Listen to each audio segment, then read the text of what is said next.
Ella, when are you and Aiden gonna have kids? Ella doesn't want kids. Why don't you want kids? Well, You want kids. The family is everything. I have a family. Don't worry, your clock will kick in. I mean, what do you do all day without kids?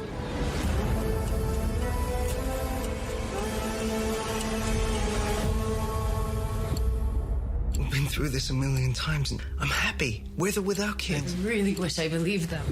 There's a couple of empty chairs at the table. Dad, can we not? I don't want children. I never have. I actually don't have a clock. All women have a biological clock. Maybe yours is just broken. A new biotech firm doing a clinical trial this month. They can get you in. It is the singular evolutionary goal of a species to procreate. That is our purpose. We administer a newly engineered synthetic hormone, pair that with cognitive behavioral therapy, and the option of an implant. Deep breath. I might be a tough case. You're not a case to me, Ella. You're a human being. And the best kind, too. What kind is that? A woman. You want kids. You want kids. Today, we'll be learning to perform maintenance The family is everything. on a working clock. To reset the cog. I am out of time. Behind the engine. You want kids. Reset the Your cog. clock will kick out. Out of time. Working clock. Shut up!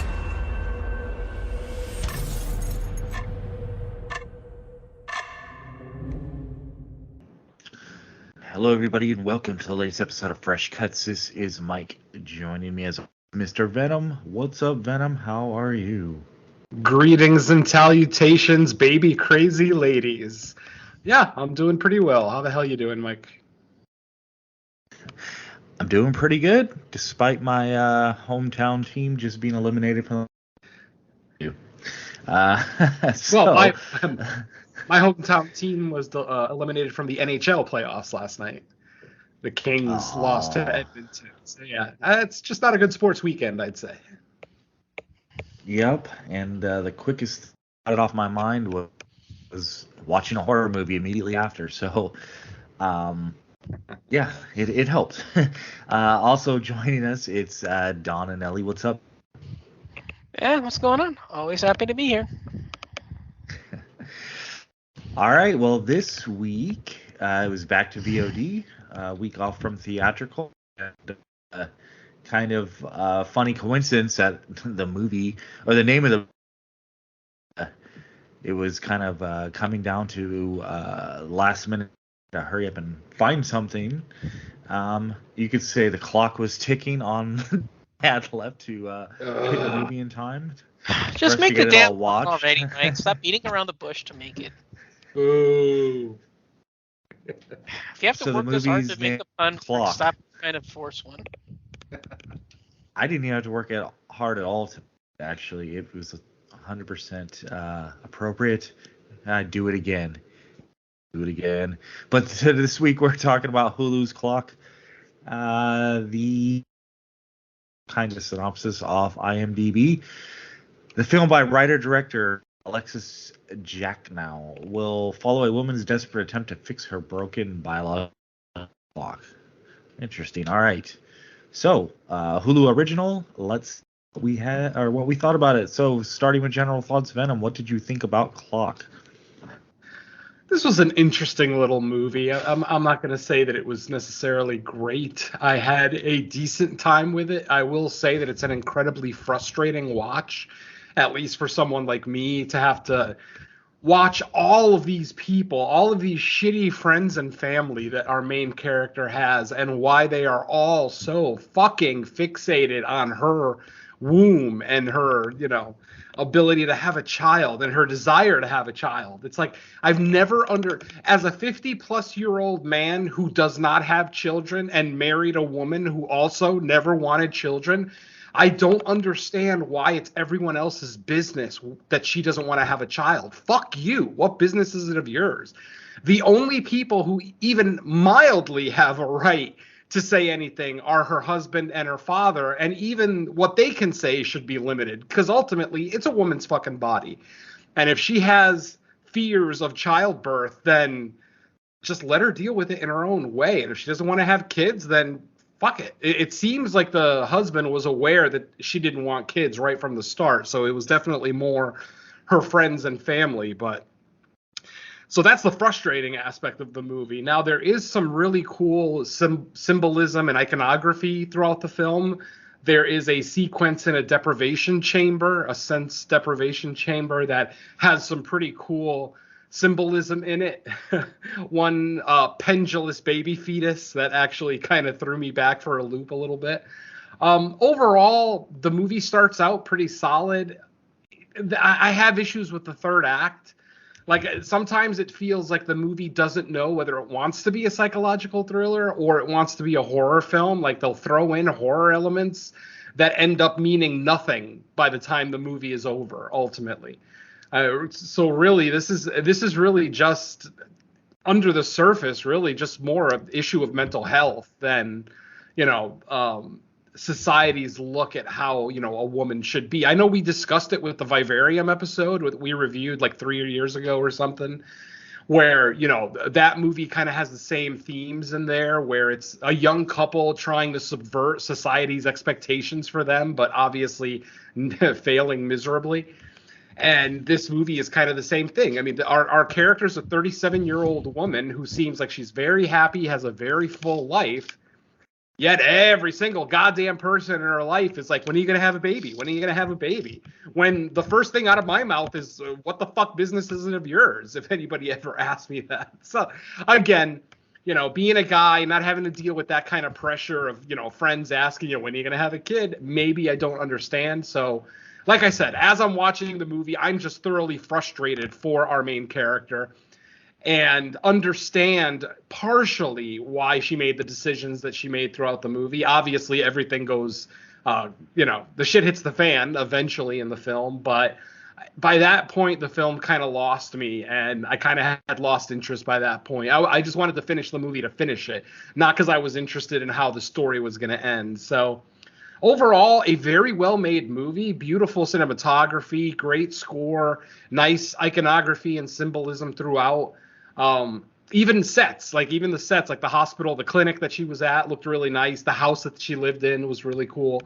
Overall, on a technical aspect, the movie's great. From a storytelling aspect, it leaves a little to be desired. I'd love to speak to a woman who watched this movie to see what her opinion is, because I know for me, this was just an hour and a half of frustration and just waiting for the end to come. The end, which is incredibly predictable. I mean, the final reveal is, it's so predictable. It was like, okay, just do it. Just do it.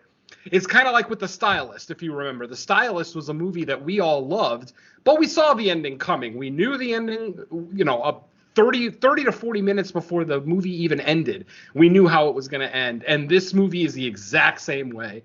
You kind of see the ending coming. So overall, a very well-made movie with what might be a likable story to some viewers, but for me, I don't know. I just found it to be kind of a slag. So, above average is probably the best I could say, with a mild recommend to watch. That's it for me.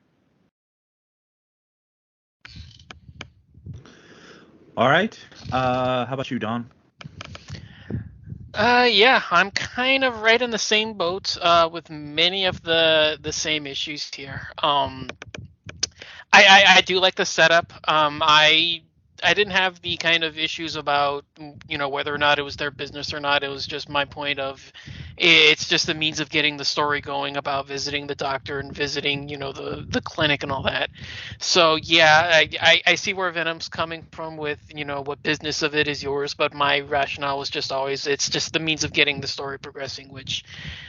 Yeah, I can see where he's coming from, but I mean, in my mindset, it was just, let's just get to the main gist of it. Some of the sequences are really enjoyable. I do like the treatment that they do at the center. I do like a lot of the the little flash images that goes on, and whether or not she's trusting of all the various things that happen, and you see like the change in her behavior once she leaves, the initial confrontations with her friends and stuff like that once she gets out and all that. But yeah, the final act of this is just all over the place. A lot of the revelations present here kind of take the film out of it being a horror film for me. I'm fairly in that psychological thriller realm where it's not quite truly horror, but it's kind of close enough genre to where it lands. But yeah, a lot of the revelations make no sense. It kind of undermines the horror imagery that it was going for in the first place. And then you just get this absolutely asinine reveal like 5 minutes before it ends over a freaking phone call. Like, what the fuck? And all of that it's just absolutely stupid. I read that this was actually adapted from a short.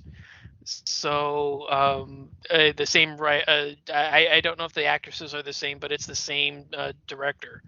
So I don't know what got lost in translation, but yeah, there's probably a second draft was probably needed on this just to fill in some blanks, because a lot of what goes on here kind of it undermines what came before. Like, a lot of the reveals that come about just don't feel logical. They just feel more like, haha, surprise, got you kind of reveals. Not in the way that a lot of twists like this are supposed to come about, but they feel just like, okay, well, we got you. Like, you didn't see that coming. But a lot of it is actually pretty predictable. Like Venom said, you can see a lot of what's going on here. You can see that, once she comes back, she's going to be completely changed, and she's going to, be more of like a traditional woman kind of a thing. And it's treated as if these are like shocking reveals, that a lot of what goes on here is supposed to be like, okay, well, you didn't see that coming, but yeah, in essence you kind of did, and a lot of it is just handled kind of poorly. So yeah, it does leave a lot to be desired. Like I said, I do like a lot of the psychological.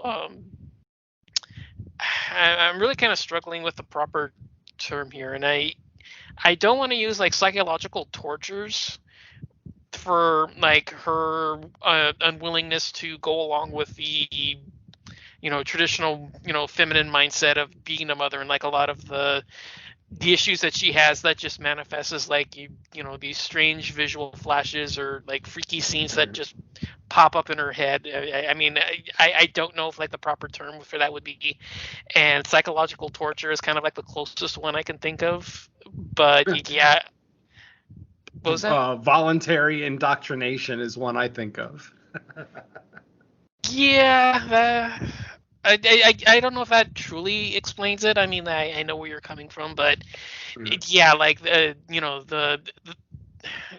the imagery that it's supposed to represent is, I mean, obviously symbolic, but I don't know if like it's supposedly like psychological torture or what. But a lot of that is actually really cool, and I do like, he was saying this imagery, this pendulum imagery that kind of references the title. I like another play on words with that. I do really like that stuff, and the sensory deprivation scene is pretty fun, but. Yeah, overall, I just kind of felt kind of meh on it. I mean, again, it's so predictable. It's not really that original, and a lot of what it thinks is shocking really isn't. And the reveals kind of take it out of the genre anyway. So, yeah, not really mandatory viewing, but I mean, I didn't feel like I wasted my time on it, but at the same time, it's also one that if it wouldn't have been for Fresh Cuts, I don't think I would have seen it. So, yeah, for me, decent watch, not high recommend, but it's not a time waster either. So, I guess that'll kind of that'll be where I stand on it. All right. Yeah, as far as I go, I'm kind of along you guys. I think it was above average. Nothing. I think Hulu kind of. I can't speak for all genres of Hulu movies because I don't know like every original show or movie they do, but as far as the horror movies, it's kind of in line with kind of what they do. They put out possible movies. Most of them aren't like memorable. Every once in a while, like when we were doing the Into, it's more frequent during that run. Once in a while, you would have a standout in series, but Well, for the most part, they're. Well, wait, wasn't Little Monsters, that zombie one, wasn't that a Hulu original? Or... Yes. Okay, yeah, because I was gonna say that if that one was original, then that one was really good because that one actually made my top 10, I think. Yeah, Hulu's made some decent movies. I mean, when they were doing the Blumhouse movies, there were a couple of good ones in there. Yeah, the Into the Dark stuff, I remember that as being like the main stuff that they did. But yeah, I'm trying to think of like the other stuff because as soon as he said that, that was like the first thing my mind went to, and I was trying to think of the other stuff, and like the first one like popped up was like Little Monsters. Mm-hmm. Yeah, definitely have like their outliers that are better and that are memorable. I just think as like a collective, they're kind of about like your, 6 out of 10. They like a movie like this. Like I think the setup is great. The theme of it is like an interesting story aspect to explore. It's just that by the end, they're pushing for a whole lot. Like it just feels kind of far further because you know where it's going. The ending isn't really, as you guys said, it just kind of does what you would expect your average movie to do. No, I think the cast themselves, I think everyone's good in it. They're just script is kind of like just an average script, so they do what they can with it. I did find it kind of interesting because there's another movie I saw earlier this year called Husera, Woman, that deals with a very similar theme. I utterly love Husera. That is my favorite movie of the year so far. Yeah, it's Husera is far better than this. It's far better than this. It's a much better movie. It just reminded me because of now there's a little difference in the character coming into like as far as her thoughts on motherhood and where everything goes, but they play with similar subtext about the pressures of society on women to become mothers. Now, this one, you're kind of dealing with your average. It seems like upper middle class white woman, Husera. I mean, if you don't get it by the name itself, I think it's is it Spanish or Mexico? I can't remember. It's Mexico. Okay.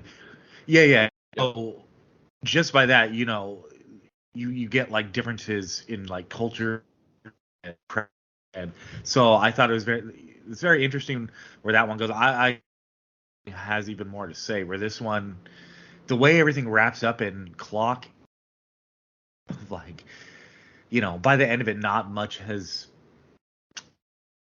really changed. It's just without spoiling, it's hard to explain. But say if this type of theme interests you, definitely track down Hysera because and it manages to be good, kind of even almost being more dry in its approach. There's not like as like crazy things going on as there is in Clock as far as like this program and all that kind of.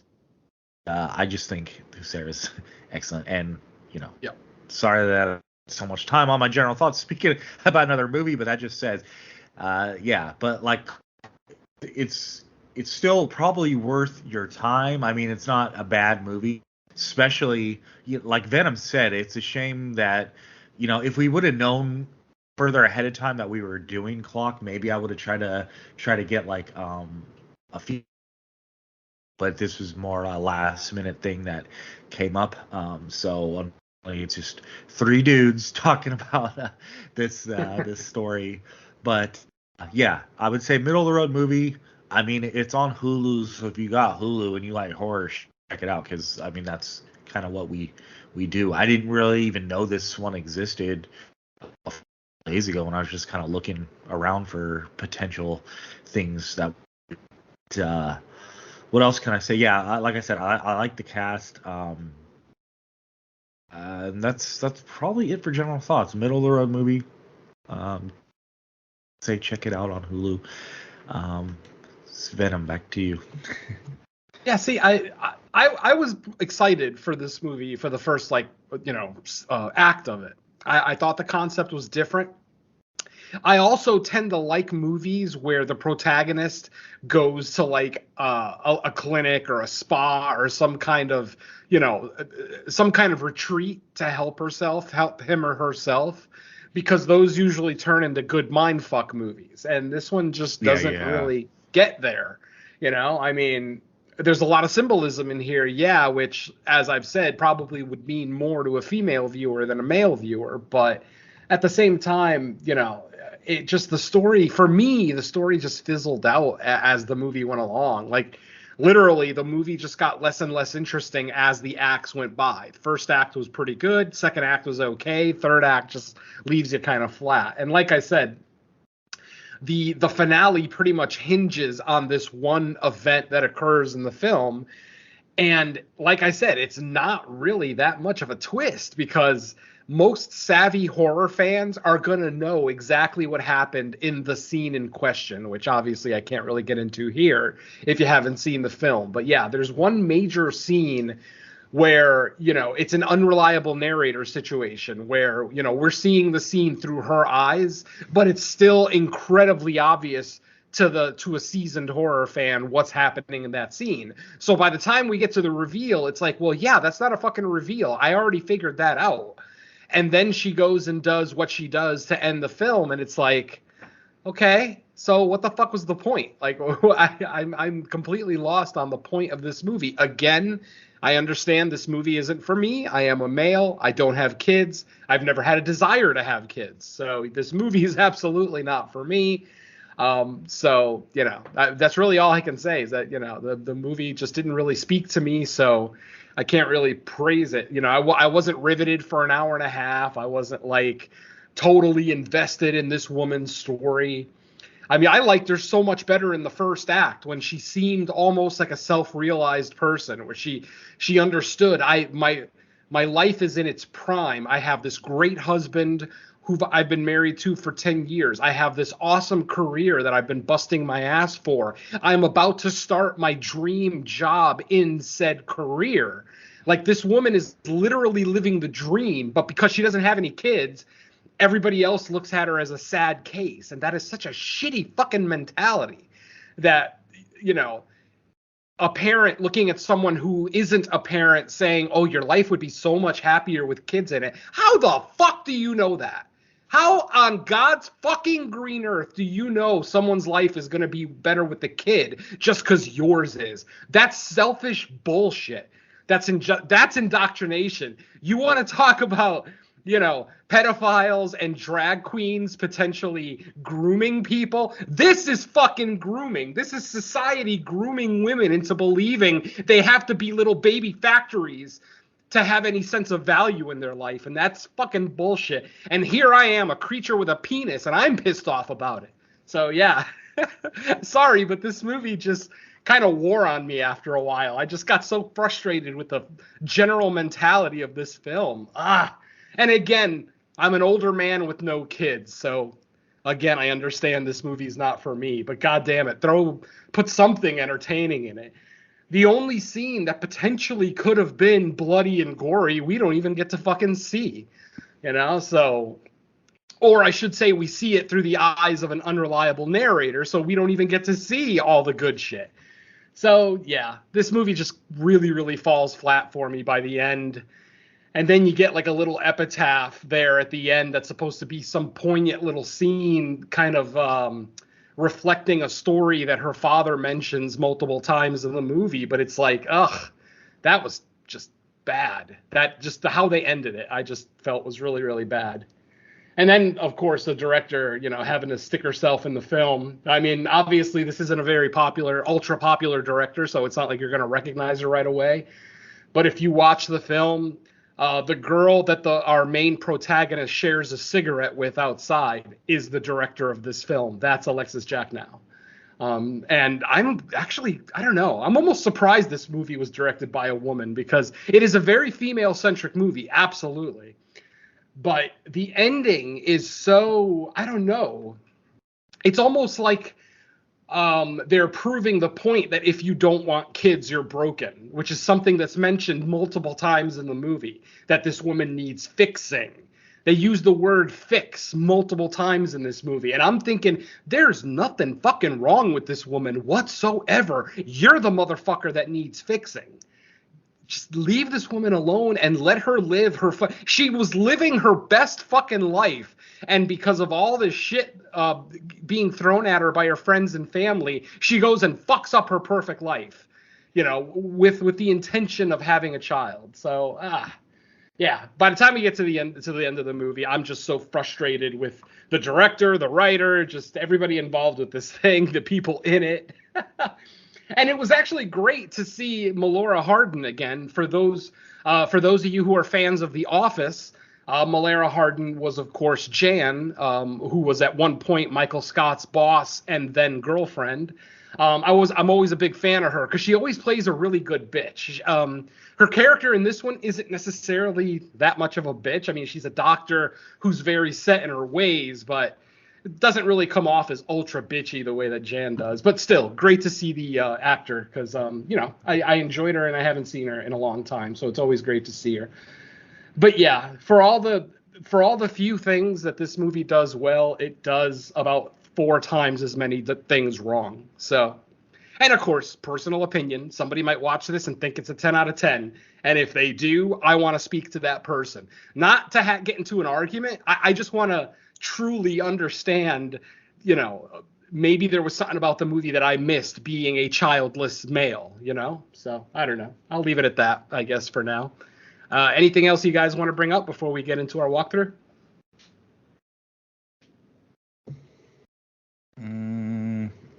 I was kind of I was expecting, yeah. What kind of? I was trying to keep it big, but yeah, I was expecting a little more out of the third act than what we got too. Because I think I agree with you, Venom, where I thought the first act kind of established things well, and when our lead first goes to the clinic, you expect some shit to go down because that's how a lot of these movies go, right? Someone shows up to like one of these med clinics with an intention, and there's some type of manipulation going on, and then they end up like coming out like a completely different person in some ways. So I think a lot of that was par for the course. Just where the third act, it kind of, I don't know if fall apart's the right word, but I don't know. We just kind of didn't. Maybe not fall apart. One of the things I don't like about the movie is that the movie doesn't have a true antagonist. There's no true villain in this movie. There's no one to kind of boo or, rally against in this film. Like everybody even the doctor, who may come off as slightly nefarious at first, seems to be just a doctor who believes in what she's doing. Like she's not trying to fuck people over or, make women crazy by any stretch. At least that's how it came off to me. But yeah, a horror film without an antagonist. I mean, that's kind of why I'm not a big fan of stuff like Cabin Fever, because like the antagonist is a virus. Well, you can't. How do you fight a virus? Antibiotics. Well, that makes for a dull fucking movie. So again, personal opinion. That's just me. But yeah, what do you say? Get into some spoiler talk? Yeah, let's do it. All right. Well, this should be a quickie walkthrough. Not a whole hell of a lot happens in the film. Our movie opens up with a woman standing in a city park. She's actually standing on a swing instead of sitting on it properly. She's actually standing on it. We see that she is pregnant, but we also see that there is blood dripping from her private area. Obviously, I think at this point in the film, we're assuming that the woman had a miscarriage and she's having some kind of mental breakdown because of it. We see that she ends up climbing on top of the swing set. She wraps the chain from the swings around her neck and she jumps to her death, committing suicide. And then when she does, we see her drop something. It looks like a little bloody, almost like a piece of jewelry at first. It's just some random piece of metal. It's covered in blood after she drops it. So, the mystery begins. Next, we meet Ella. Ella is our main character for the film. she's a designer of some kind, designing like buildings and rooms and things like that. Not necessarily, maybe she's an interior decorator. I don't know, something along those lines. Let's just go with decorator. She does that for a living. She's very fond of, helping out her friends. So when her friend asks her to design and create her nursery for her expectant child, of course she agrees. But this is the scene where we start getting the friends just harping at her. When are you going to have a kid? You've been married for 10 years. You're about to turn 38, blah, blah, blah, blah, blah, blah, blah. And later on, after that scene, we end up meeting her husband, a very successful doctor. And he seems to be actually pretty fucking cool about everything. Like, he's very, I don't care about kids, honey. I only want to be with you. I married you to be with you, which is the way it should be. You don't marry someone with the intention of having them pop out some babies for you. You marry them because you fucking love them and you want to be with them. So at first, keep that in mind. At first, yes, our husband seems like a really cool guy and understanding and not pressuring his wife.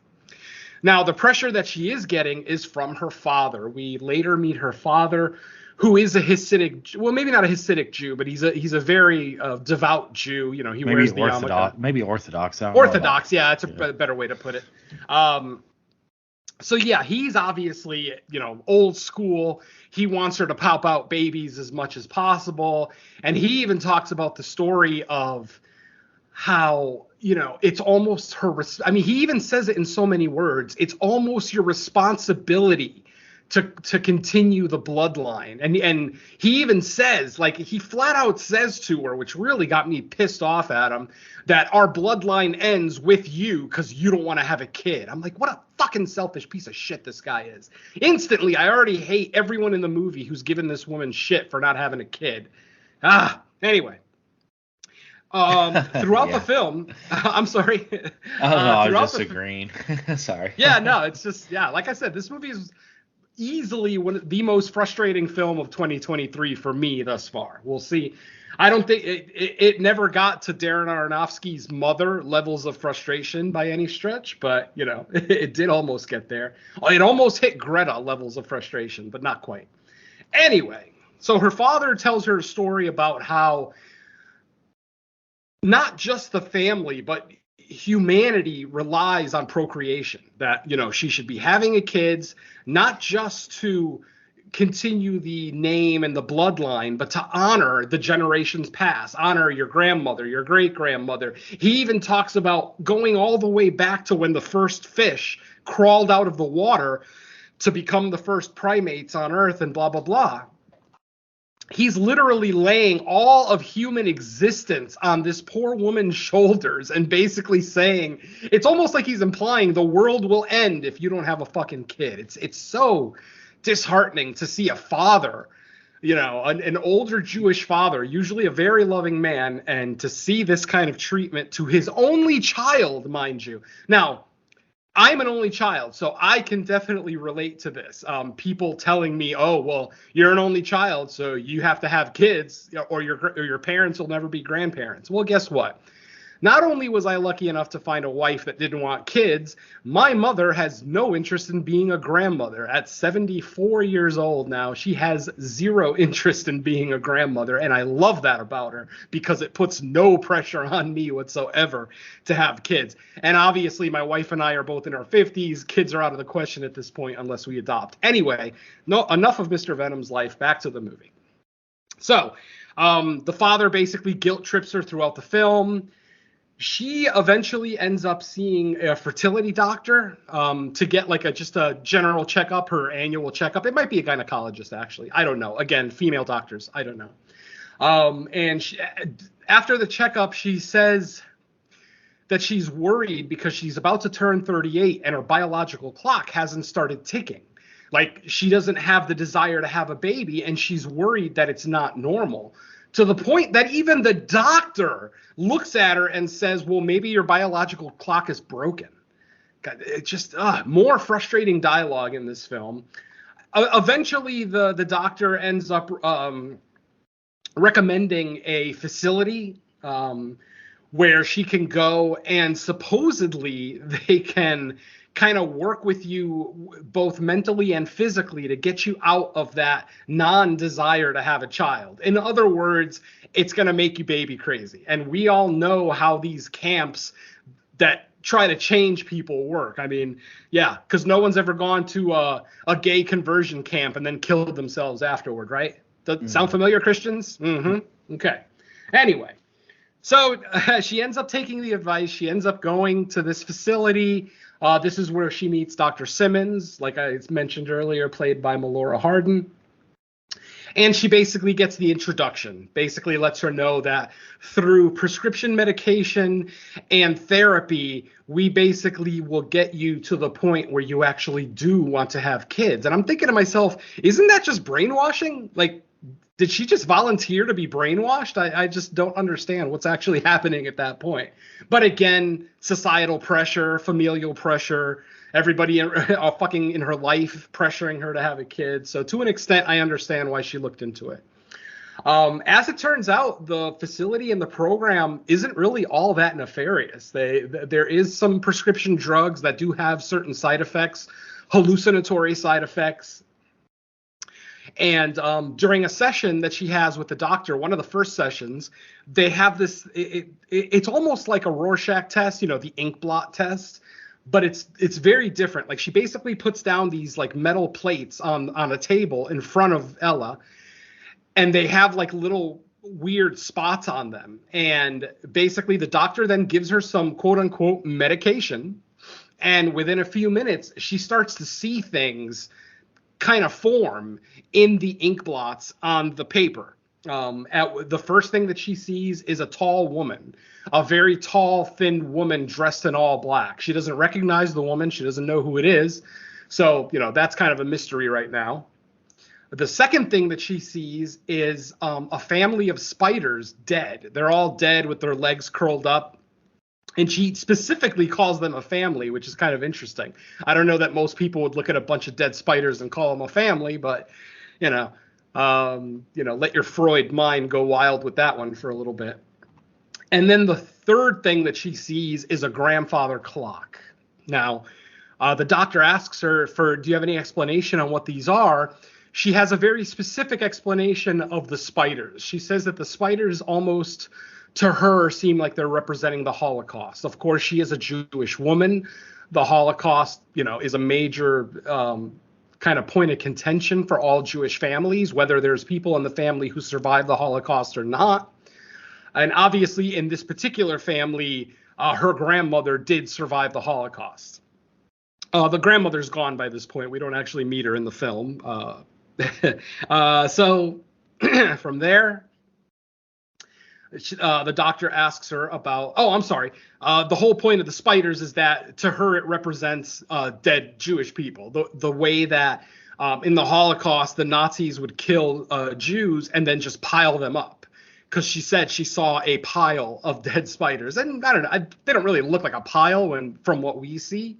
It looks like just 4 or 5 different spiders of varying sizes, all dead on their backs.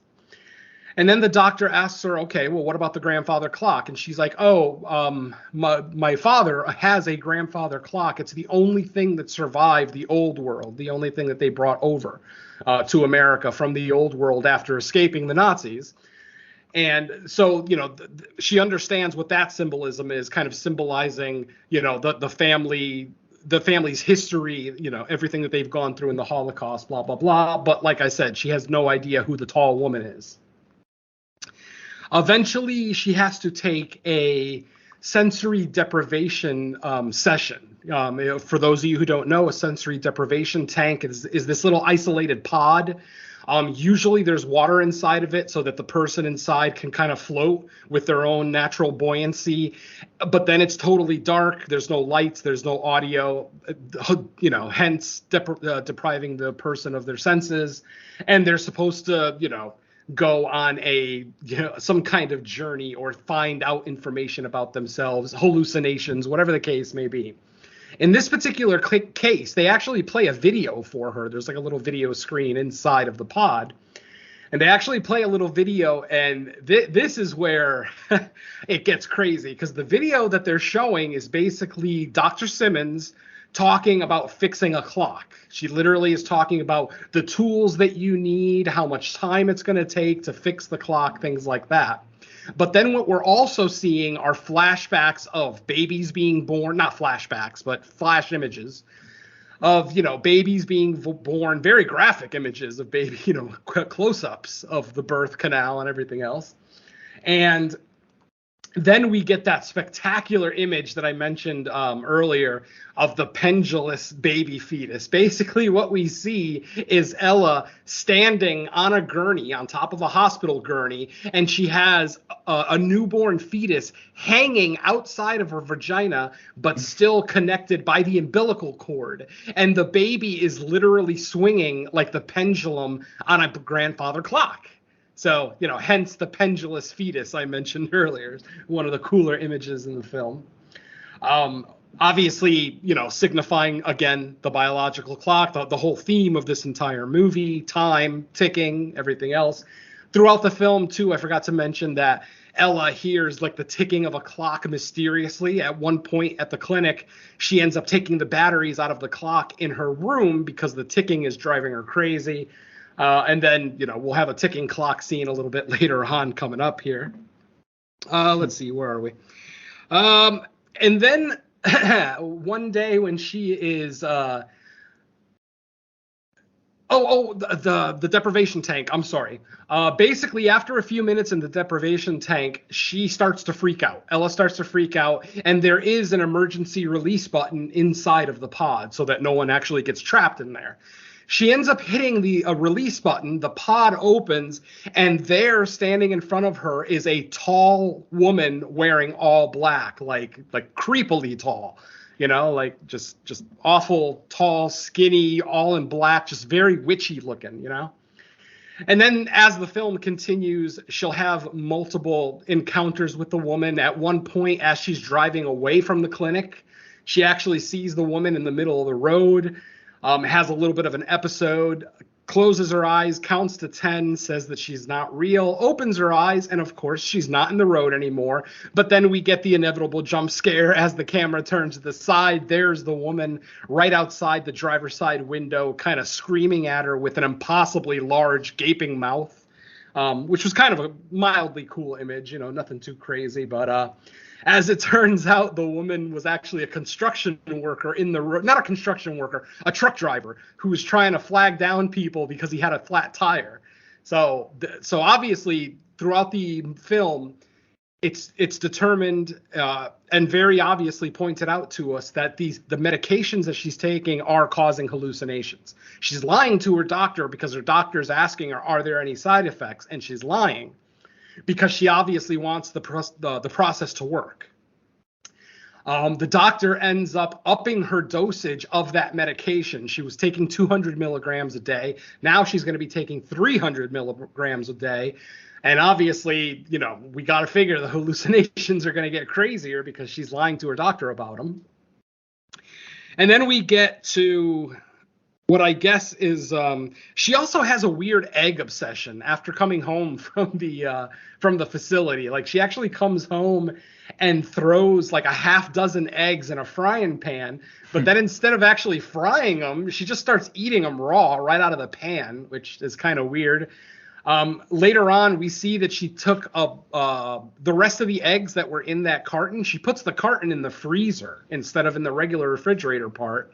Later in the film, we see her grab another one of those frozen eggs and just start licking it sensually, which really fucking creeped me out. Because if the egg is supposed to represent, the potential for future life, and she's licking it sensually, that kind of freaked me out a little bit. But, again, she's officially baby crazy at this point. I think it's easy to say.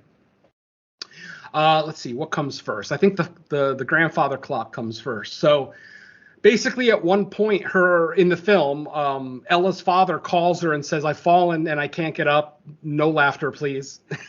So she goes rushing back to her father's house, finds him on the floor, unable to get up. She helps him up, and then they start talking. But the problem is as her father starts talking and starts relaying this story, the grandfather clock is just loud. The ticking of the grandfather clock is just intense, to the point where she can't hear her father talking, and she gets just so fucking pissed off at the clock that she just runs towards the grandfather clock, pushes it and dumps it off on the floor, just literally tips it over so that there's just clock parts everywhere. Then she goes and grabs a toolkit and starts just decimating the clock. She's smashing the face of the clock with a hammer. She's pulling out its insides. Any guesses on what's actually happening here? Anyway, so after that scene, she ends up going home. Her husband sees her with blood on her hands, and she says, "Oh, I destroyed my father's grandfather clock because I was sick of it, blah, blah, blah." And at this point, this is where the treatment at the facility actually starts to work, because she starts getting kind of turned on. She starts kind of getting hot and heavy with her with her husband. And that's when, and I'm sorry, I skipped something very important. At the end of the procedure at the clinic on her final day there, she has a metal implement kind of put in her vagina. And what it basically is, it's like a hormone dispenser. It basically dispenses the hormones that her body is lacking, because obviously, since she's not baby crazy at 38, there's obviously something wrong with her. So they basically put this metal doodad up in her vagina. She's informed by the doctor, this can never be removed. Once it's in there for good, blah, blah, blah.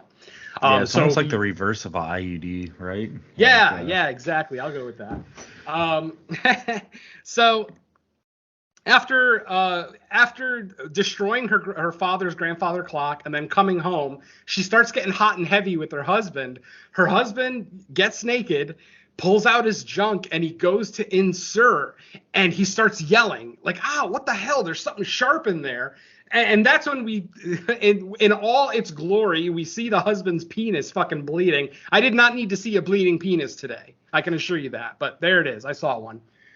So obviously the wife is freaked out. She's like, well, wait a minute. I waited the amount of time that I was told to not have sex, because the doctor told her don't have sex for like a week or two. I forget exactly how long. But finally, when they go to have sex, they can't, because this fucking thing inside of her vagina just busted her husband's, the head of his penis just is bleeding. It's just insane. So she gets pissed off and literally doesn't put on shoes, doesn't put on clothes, literally still in her nightgown. She fucking just drives to the clinic, back to the clinic to find Dr. Simmons, and then flat out tells Dr. Simmons, I want this fucking thing out of me. I want it out of me right now. And then the doctor kind of calms her down and tells her, but don't you want a child? And that's when Ella realizes, oh shit, I do want a child now.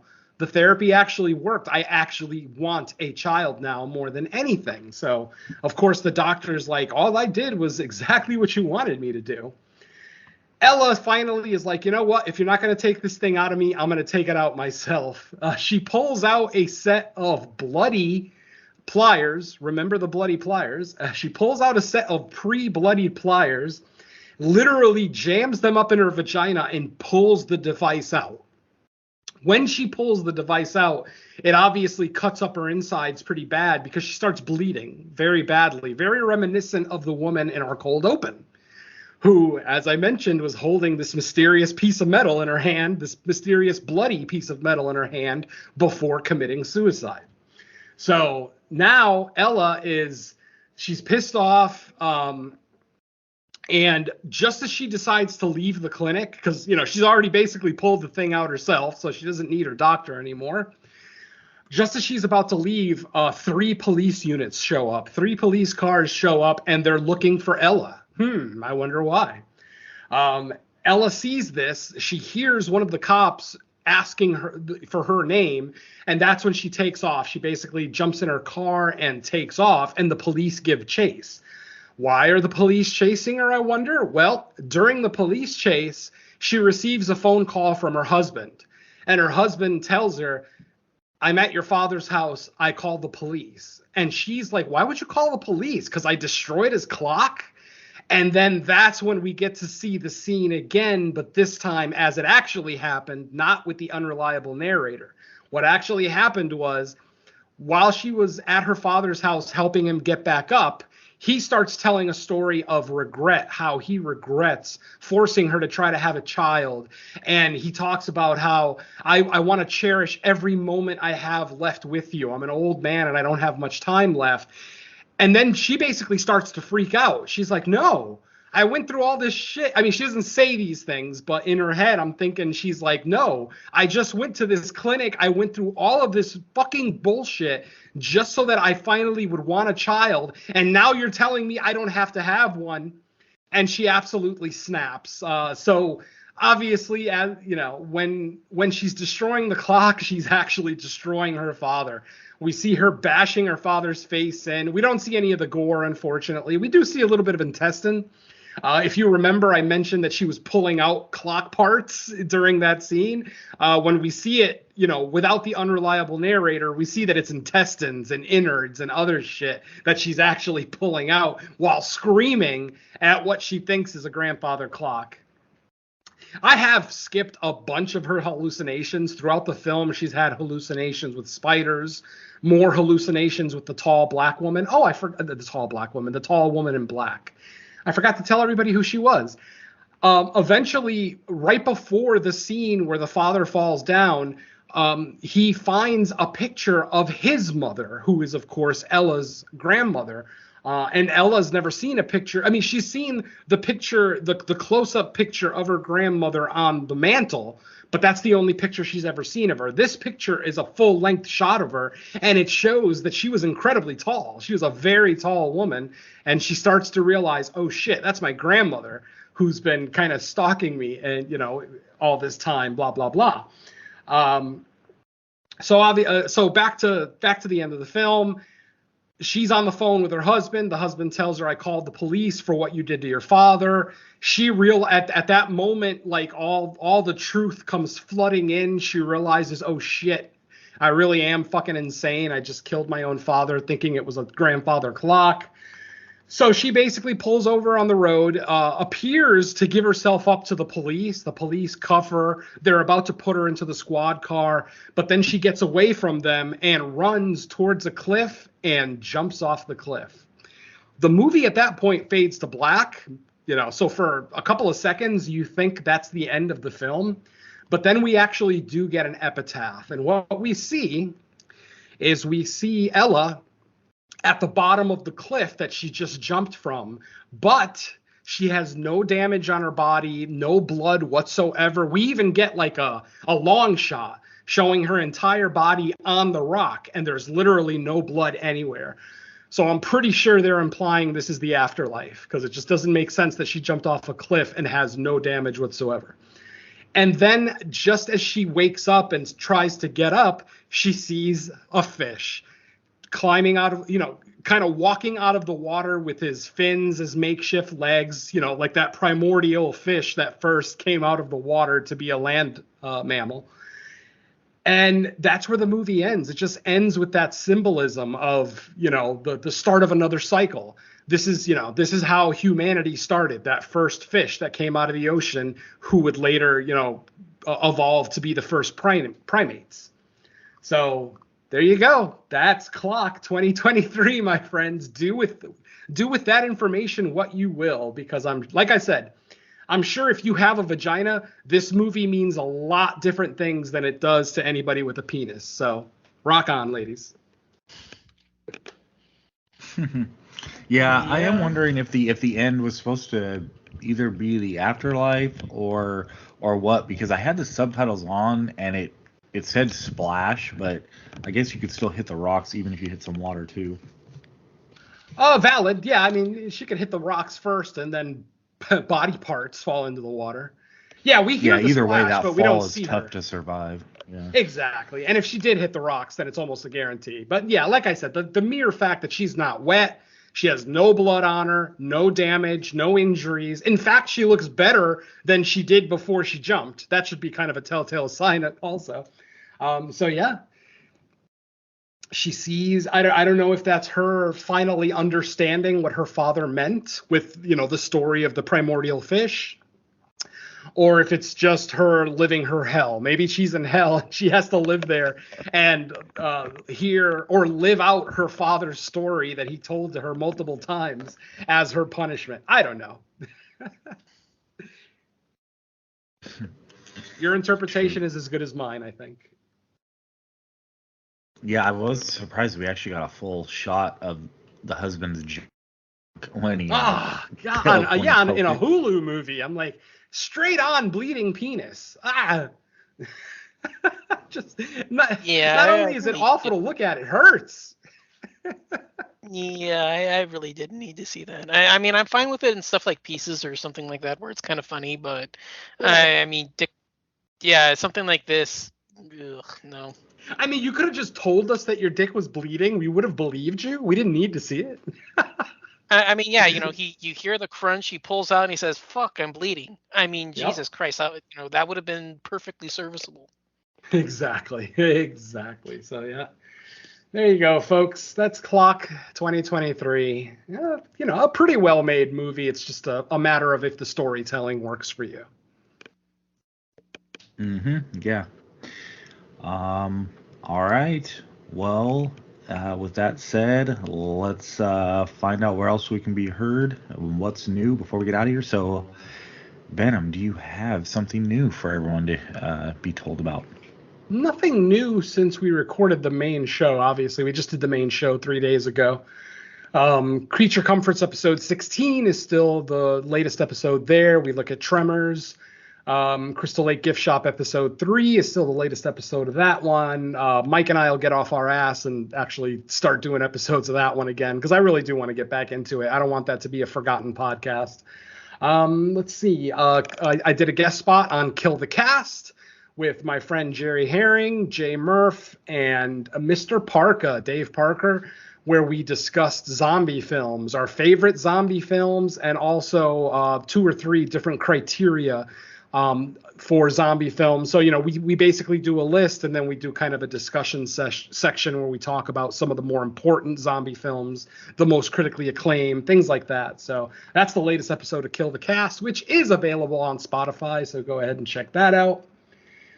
And I think that's it, right? I have another guest spot on Joe Blow Horror Show coming up, but that's going to be a little bit later. And that's about it for me, folks.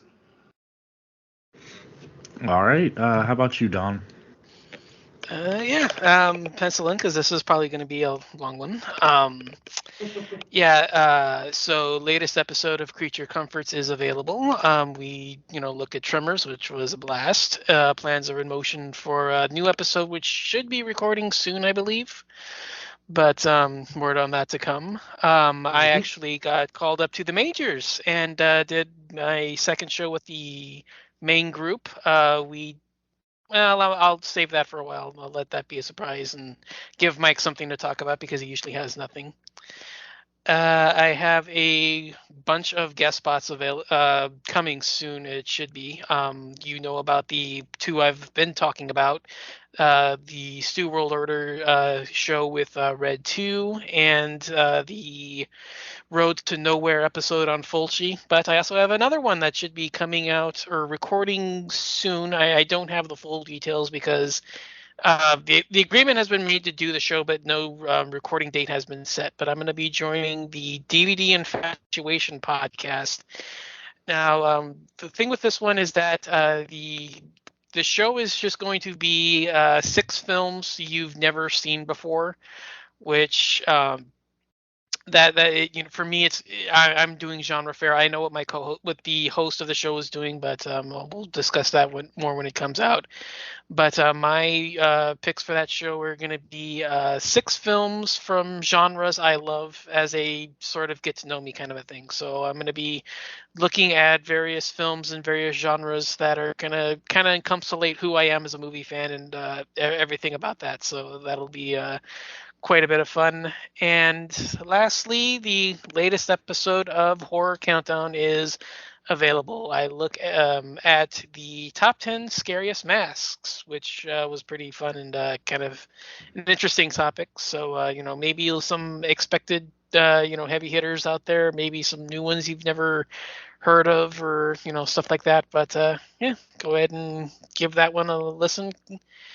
I think that's it, because I think that was the last one I agreed to do. So, yeah, that's pretty much it for me. All right. For me, it's the latest episode of No More Room in Hell, number 52. We take a look at a couple Shaw Brothers horror movies, Curse of Evil and Haunted Tales.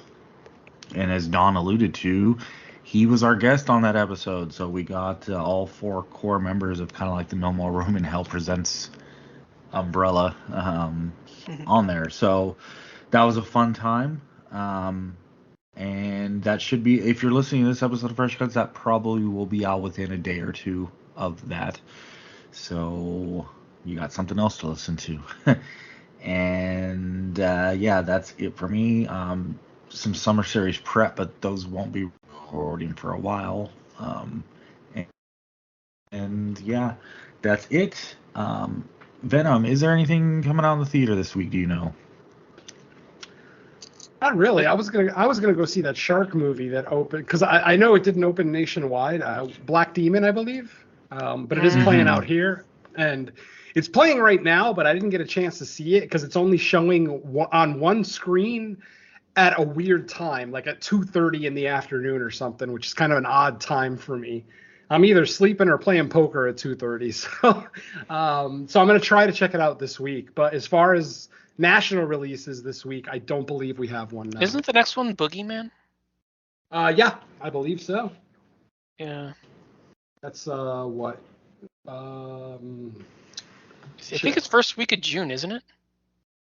I think so. Yeah, I was just looking at the poster, but yeah, we still got a few weeks for that one. Yeah, and because we mentioned Sarah the Bone Woman, or since I mentioned it a lot, it actually hits Shudder May 12th, so it could be a future episode on here if oh, for sure. That's like releases. Oh, I'm pulling for that one because that's my favorite film of the year so far. Cool. Yeah, it doesn't look like there's a whole lot coming in May. We got The Blackening in June. We got The Boogeyman in June. Looks like May might be kind of a short month too, or a light month for theatrical horror. Yeah, I'm not seeing anything in the list. Well, it makes sense. You put 3 out in 1 month, and you're going to take a break for the rest of them for the next one. Yeah, 4 technically, because Evil Dead Rise was the following week. Yeah, so that's true. That was a big 2-week stretch for theatrical horror fans. It was probably very expensive if you don't have a club card or something, some kind of ticket plan. So I'm saying 4 in 1 month. You're going to go light the next month. Yeah, definitely.